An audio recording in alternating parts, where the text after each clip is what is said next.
Filosofía, antropología y bioética. Continuación. Medicalización y principio de la vida. Como puede deducirse, la bioética brinda una reflexión cuidadosa sobre el ser humano, sus acciones y sus valores. Al hacerlo, presenta al ser humano con sus dilemas contemporáneos. Pese a que la bioética no se agota en esto, hay reflexiones dirigidas a cuestiones no humanas. No se puede negar que uno de sus centros es la persona y sus acciones. Acciones de índole bastante específica, como son las actividades médicas o la experimentación biomédica. Aunque estas acciones se analizan a la luz de los valores y de los dilemas éticos que plantea la sociedad contemporánea, no cabe duda de que ponen de manifiesto una cierta percepción de que sea el ser humano como actúa, cuáles son sus problemas. Permite, por ejemplo, observar como cierta reconsideración de los valores conlleva un cambio de actitudes, como de respuestas de sumisión y verticalidad con el otro.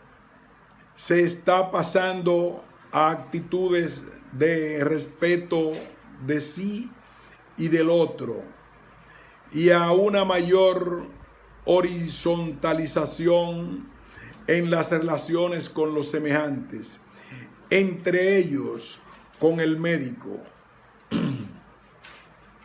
La bioética, por otra parte, analiza ciertas etapas vitales por las que pasan las personas a la luz de desarrollos tecnológicos o innovaciones sociales que ponen de relieve la pregunta por el ser del hombre, desde la inserción o en el impacto de una tecnología en especial. La técnica médica. Se formulan planteos respecto del conocimiento y del comienzo de la vida. Reflexiones acerca de ciertas etapas cruciales del desarrollo humano y dudas en relación al final de la existencia. Así, uno de los puntos a considerar es la medicalización creciente de la vida cotidiana. En la actualidad, la medicina parece no tener campos que le sean externos. Desde 1930, con las primeras investigaciones de las sulfamidas, luego el descubrimiento de los antibióticos, la penicilina, el aislamiento de las vitaminas básicas, el refinamiento de los anestésicos, los nuevos métodos diagnósticos, hasta la incorporación de dietas equilibradas, ejercicios o deporte. La intromisión de las indicaciones médicas no parece tener límites. Y la medicina, con su sofisticado y sutil soporte técnico, inunda la vida cotidiana. Procesos vitales antes considerados naturales, como el parto, la menopausia y la vejez, se tratan con procesos médicos. Esto abarca desde la impotencia masculina, disfunción eréctil, hasta los niños inquietos, síndrome de ADD. Así se puede observar cómo se ha encontrado una formulación médica y se recetan píldoras que solucionan cualquier inconveniente que antes era considerado una característica natural y ahora es categorizado como un problema médico.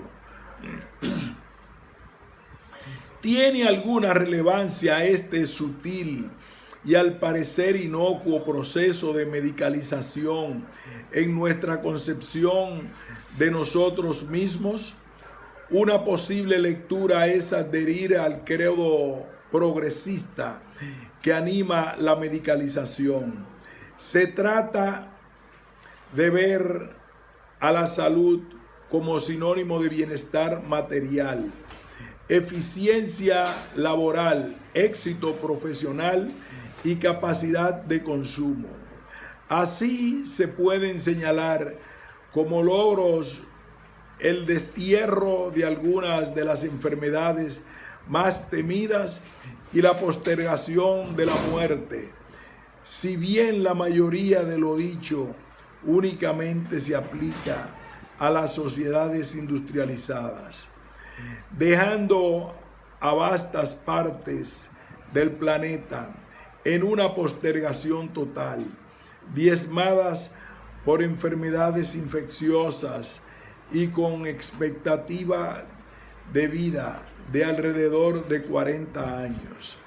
Sin embargo, frente a esta visión tan optimista, para ciertas poblaciones del mundo que se fascina por el progreso y que enarbola el paradigma del hombre saludable como el logro de las últimas décadas, existen otras voces que desconfían de tantas bondades. La materia de la medicalización es la salud, un ámbito material y simbólico, potencialmente ilimitado, ya que todos los aspectos de la producción y la reproducción tienen que ver con ella. En este sentido resulta significativa la función normalizadora y autoritaria de la medicina, pautando la vida social e individual, instaurando aquello que califica como normal y como patológico, lo sano, lo enfermo, lo que, por ejemplo, se analiza desde la biopolítica es la incidencia de la medicalización sobre el sistema político y las políticas poblacionales. Este implica un despliegue de una red de saberes institucionales y controles que estructuran la vida de la población. Se explicitan parámetros de crecimiento normal o como se debe vivir, y la vida cotidiana queda permeada por la asepsis, la higiene, las dietas balanceadas, el deporte, la prevención y los tratamientos estipulados. Para explicar esto, se utilizan criterios binarios como lo normal, lo patológico, lo legal, lo desviado, salud, enfermedad, como dice Foucault, a partir del plan Beveridge. Vivimos en un régimen para el cual una de las finalidades de la intervención estatal es la cura del cuerpo, la salud física, la relación entre enfermedad y salud. Esta somatocracia estuvo en crisis desde sus comienzos. Entre el desarrollo y la crisis de la somatocracia se consuma una modificación sin precedentes de la semántica de la naturaleza humana. Esto es, tanto las políticas sociales que apuntan a prevenir y a curar, como las pautas aceptadas por el paradigma científico médico, tienen fuerte impacto en la concepción de la persona misma. Desde la perspectiva individual y social, parece haber un implícito mandato a ser siempre vitales, jóvenes y activos. La concepción de la naturaleza humana actual parece sutilmente permeada por esas imposiciones. Siguiendo esta misma línea, son muy notorios los otros análisis, tales como los que presenta la filosofía feminista con la medicalización del embarazo. Formula críticas a la injerencia de la medicina y a la práctica hospitalaria en este proceso natural. En tal sentido, parte del planteo es que los hechos científicos en relación con la concepción, el embarazo y el parto han generado cambios tales que finalmente las mujeres no tienen ningún control sobre ellos.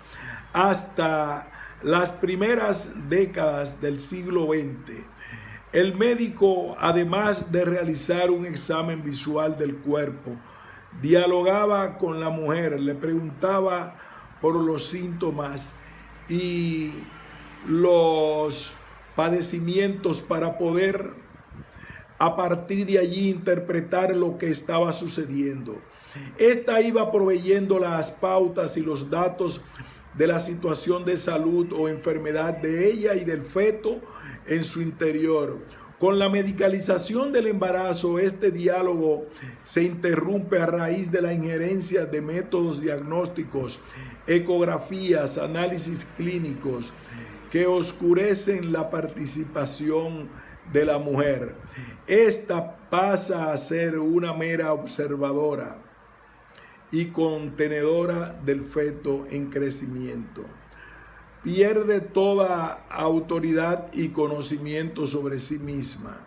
En este sentido, varios de los planteos del feminismo observan cómo se le quita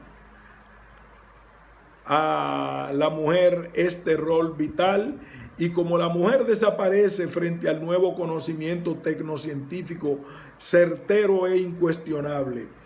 En el límite de este tipo de situación están los convertidos conflictos materno-fetales, en los cuales, por ejemplo, el saber médico generando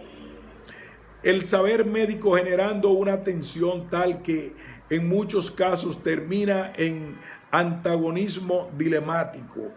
Indudablemente, todo este proceso de medicalización incide en la autopercepción del propio cuerpo y en la propia posesión del mismo. El cuerpo se vuelve un extraño a los ojos del experto y a los ojos de la mujer misma.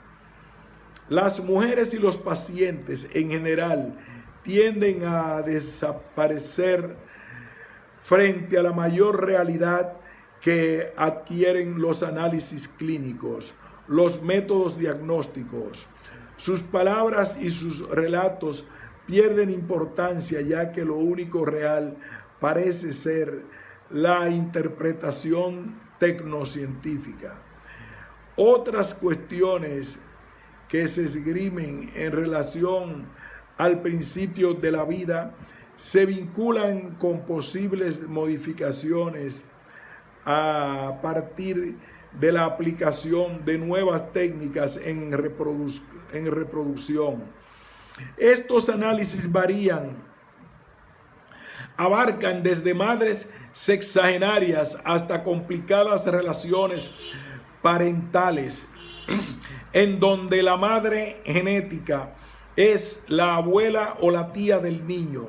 Nuevamente, esto puede leerse como un logro y la existencia de una mayor autonomía respecto de las posibilidades reproductivas de las mujeres, o como una sutil imposición del contexto que continúa reforzando no solo el rol femenino reproductor, sino que no atiende a los límites antes considerados naturales.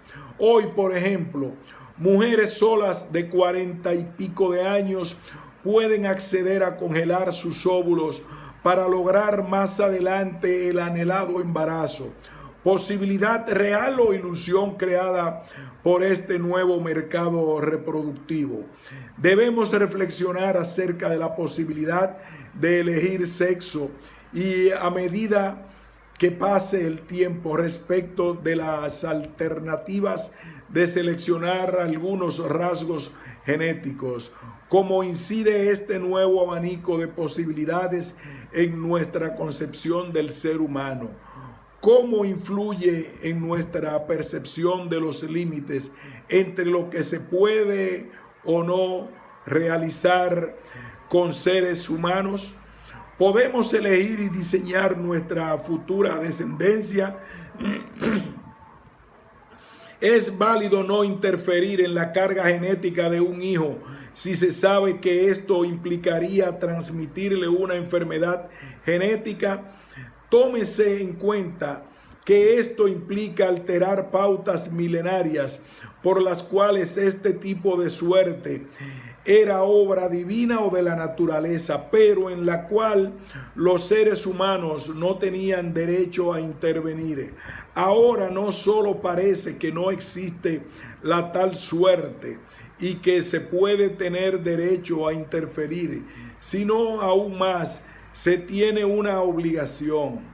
En este sentido, todo este nuevo tipo de planteo y dilema implica una nueva forma de percibirnos en tanto seres responsables y de considerar la suerte en el mundo. Finales de la vida. Si consideramos a modo de ejemplo una de las últimas etapas vitales, notamos que el mercado ofrece drogas de juventud, antioxidantes, operaciones estéticas, colágenos, ejercicios físicos y otros tratamientos que intentan detener el paso del tiempo en los individuos. Involucran un cambio en aquello que debe ser la persona. Seres enteramente jóvenes, seres artificialmente mantenidos y reconstruidos, que no son rozados por la decrepitud. ¿O acaso esto solo implica el legítimo interés de sentirse bien? ¿Suponen estas diferentes etapas vitales del hombre valores y disvalores? ¿Influyen estas acciones en pos de la juventud eterna de alguna manera en nuestra concepción de lo que es o debe ser la persona? Parte de las reflexiones incluyen la pregunta respecto de cuán natural sea este paradigma de lo saludable. Cuando se observa la inundación de los comercios con productos dietéticos o light, se combate la vida sedentaria y se plantea la necesidad de ejercicio. Hasta edades avanzadas se impone la prevención, aún si esto implica métodos diagnósticos invasivos como colonoscopías como rutina. Vale la pena preguntarse por lo natural de la normalidad, así como también evaluar cómo reacciona la sociedad ante aquellos que no cumplen con estos mandatos. ¿Qué sucede con aquellos que quedan en los márgenes? Se exceden de peso, fuman, envejecen y no acatan todos los cuidados necesarios para ser aceptables y normales. Si tenemos en cuenta, por ejemplo, la supuesta decisión de Walt Disney de crioconservarse, esto es, de mantenerse congelado hasta que pudiera hallarse remedio a su enfermedad, podemos ver cómo, real o no, tal decisión pone de manifiesto deseos de inmortalidad y una confianza optimista en la ciencia. Paradójicamente, este caso se contrapone a los actuales planteos del derecho a morir y nos lleva a los planteos relativos al fin de la existencia. Hasta la mitad de este siglo, la muerte se percibía como el enemigo. Se hacía todo lo técnicamente posible para evitarla. Se confiaba en la ciencia y sus posibilidades técnicas. Se luchaba agresivamente y la inmortalidad parecía estar al alcance de las manos. Ahora se plantea el derecho a la muerte, a la buena muerte, y se cuestionan los tratamientos agresivos en favor de continuar la vida. En relación al final de la vida, se puede decir con bastante seguridad que el morir ha cambiado. Ya no se muere en la casa rodeado de afecto y el cuidado de familiares de una simple neumonía. Más del 80% de las muertes actuales consisten en padecimientos crónicos o enfermedades degenerativas, procesos que duran años y que generalmente terminan en hospitalizaciones, muertes en terapia intensiva rodeadas de artefactos y gente de guardapolvo blanco. Generan nuevas actitudes, nuevas demandas, como por ejemplo el pedido de una muerte digna o de que actualmente se conoce como derecho a morir. Los avances tecnológicos mostraron ciertos efectos paradojales, desmitificaron las posibilidades de curación y la ilusión de la inmortalidad cayó. Actualmente cada vez con mayor frecuencia se pide la muerte digna.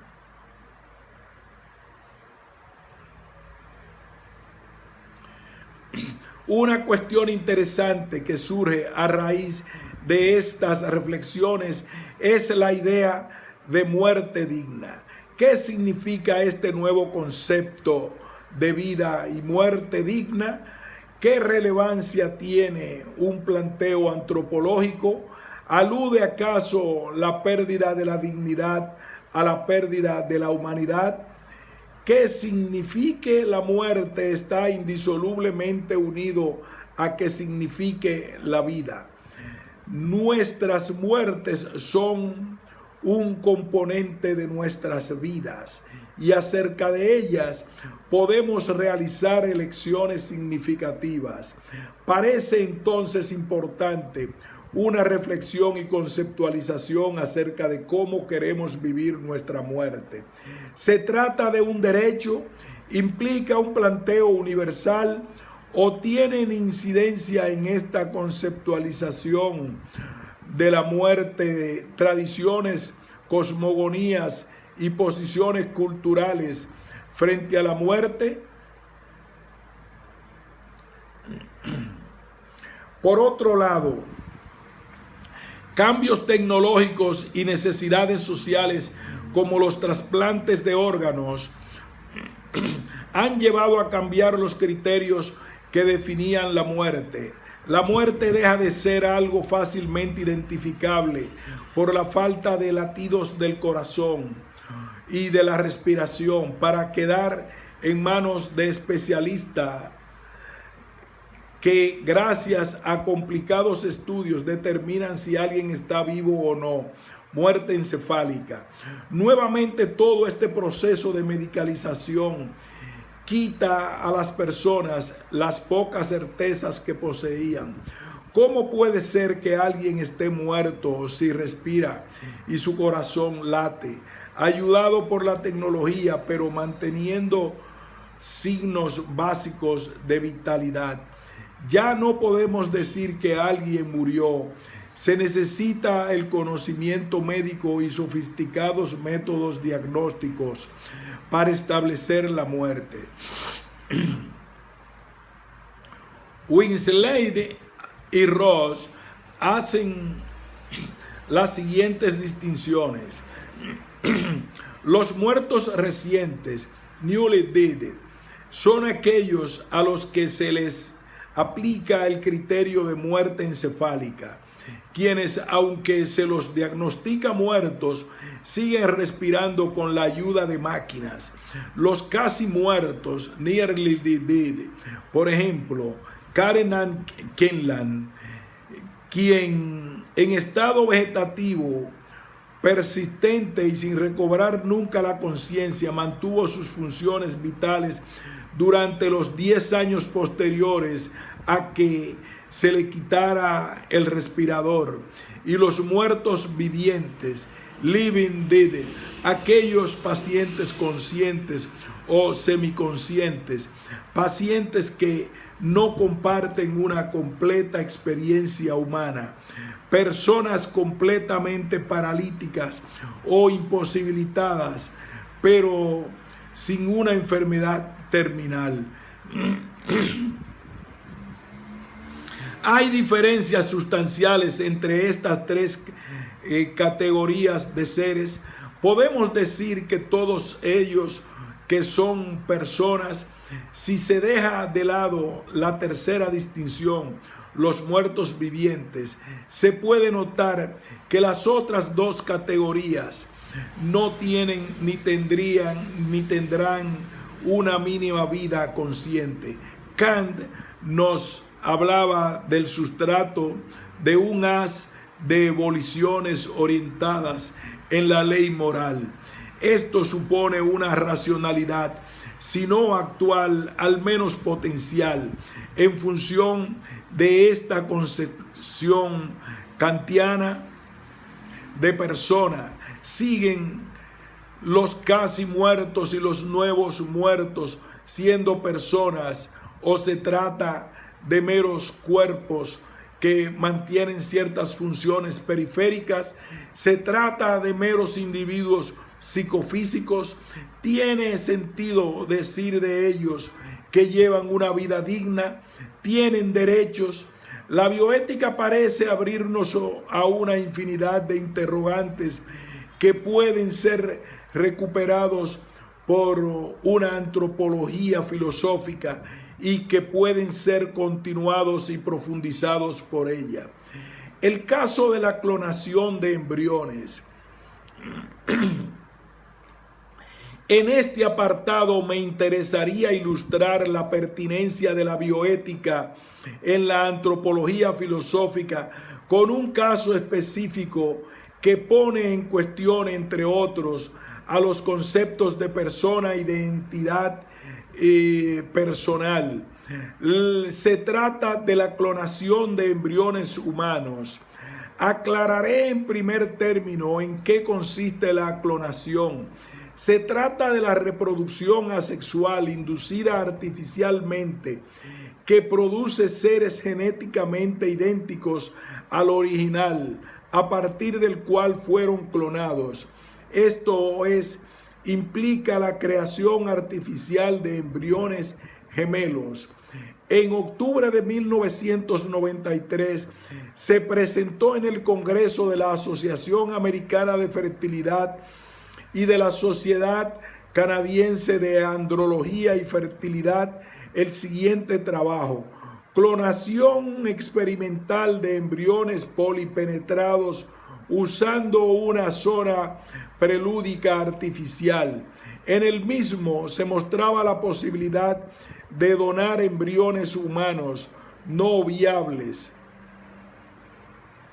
El principal propósito de este experimento fue generar más embriones para transferir en mujeres que tienen muy pocos ovocitos, óvulos, o por lo tanto muy pocos embriones, y cuya posibilidad de embarazo a través de la técnica de fecundación in vitro es casi nula.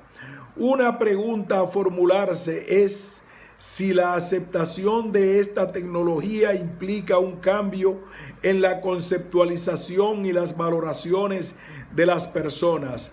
Presentaré algunos de los muchos interrogantes que se formulan a partir de este caso.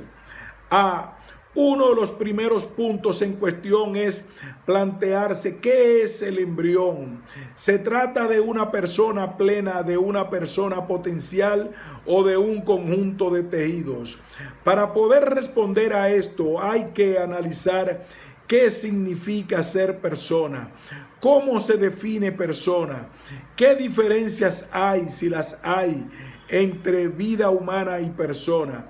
¿Cuáles son las características o rasgos que hacen que cierta entidad se la considere persona? ¿Cuáles son los criterios para decir que algo es una persona? Para Boecio, una persona es una sustancia individual de naturaleza racional. ¿Es correcta esta definición? De acuerdo con ella, ¿es el embrión una persona? ¿Y qué sucede con varios embriones clonados? ¿En qué medida son sustancias individuales?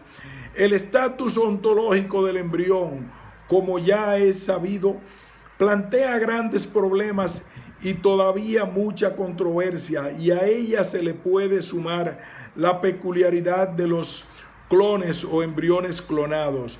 Por otra parte, si consideramos al embrión persona potencial, hay que agregarle otra variable a la discusión respecto de qué sea una persona, y esta es: ¿qué significa potencialidad? En un excelente artículo, Peter Singer y Karen Dawson despliegan posibles significados de persona potencial, y en función de uno de ellos señalan diferencias entre potencialidad de un feto que se aborta y la potencialidad de un embrión aún no transferido al útero materno. Potencial se entiende como lo posible, a diferencia de lo cual o de lo actual se trataría de lo no desarrollado, capaz de ser o realizar una acción. Pero, ¿a qué tipo de posibilidad se hace referencia? ¿A una posibilidad lógica o a una posibilidad física? Si se habla de una mera posibilidad lógica, no se puede distinguir entre el embrión y el óvulo, ya que ambos tienen la posibilidad lógica de ser personas potenciales. Y mientras que del primero predicamos que es una persona potencial, no sucede lo mismo con el segundo, ni con los espermatozoides. Para Singer, la unicidad no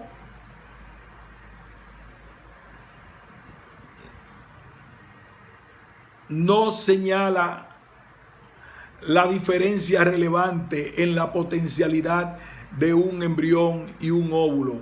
Si se trata entonces de una posibilidad física, habrá que considerar el estado actual del conocimiento, y en este sentido potencialidad se relaciona con probabilidad. Si este es el caso, la potencialidad no sería algo absoluto, sino que sería una cuestión de grados.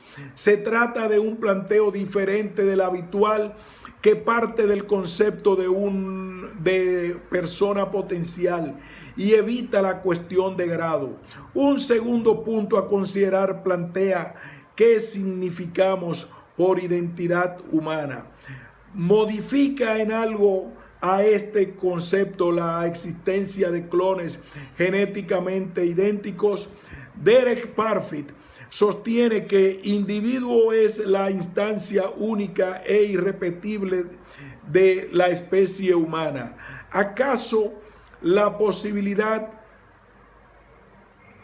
de clonar desafía esta concepción? ¿Cuánto de mi identidad reside en tener un genoma que nadie más posee? ¿Dejaríamos de ser un individuo cuando hay más de una instancia única? ¿Qué pasa con los hermanos gemelos naturales que tienen un mismo genoma? ¿Tienen por eso una menor identidad humana?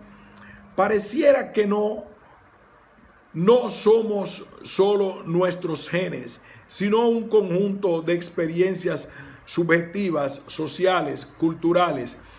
Esto desafiaría la idea según la cual la genética define la unicidad del individuo. No supone la equiparación de identidad humana con identidad genética, reimplantar una suerte de esencialismos basado en la naturaleza inmodificable de lo genético que nos predeterminaría. En esa oposición natura-natura, ¿qué rol le asignaremos a cada una? Si escapamos al determinismo genético y le damos prioridad a la nurtura, debemos entonces aceptar experimentos tales como la clonación. Incide en la constitución de la identidad personal la posibilidad de existencia de gemelos en diferentes tiempos. Por ejemplo, gemelos que se lleven 10 años de diferencia, de los cuales el primero funciona como reflejo que adelanta del futuro del segundo hermano. Además del planteo psicológico, tiene esta posibilidad relevancia para un análisis conceptual de la noción de identidad personal. En tercer lugar, ¿qué nuevos vínculos intersubjetivos se generan a partir de la clonación y de la posibilidad de comercializar tales embriones? ¿Qué relaciones con los otros se podrían plantear? Se podría caer en la posición rechazada por Kant de utilizar al otro como medio y no como fin en sí mismo. No implicaría transformar a embriones y a niños en bienes de consumo. ¿Qué consecuencia puede tener esto para el niño, la familia, la sociedad?